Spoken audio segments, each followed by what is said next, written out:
So ihe a wote the akpachi mebie n'aka ya na abụọ. So o mebiri the both sides. So ya ka ị na-ele ebe a na. So ya ka ọ na-eji m the bag, the handle. So o mebiri na the handle. So m ga-ejikwa the after the work was done. Otu o shiri ga. So ị ga-ahụ na the tin chọrọ ịdọbi adọbi. Ihe a ụfọ ndị na-achọ ịrụzi akpa. So alright, so m ga-egosizi ebe mgbe a rụchara dị akpa otu si wee dịrịzie.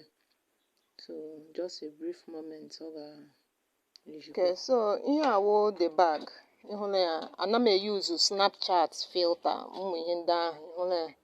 So ihe awo real natural camera ka m use gị. Ị ga-ahụ na the tin nekwa ihe ahụ mere ya n'aka ọ nọzie emejiele ngwanụ.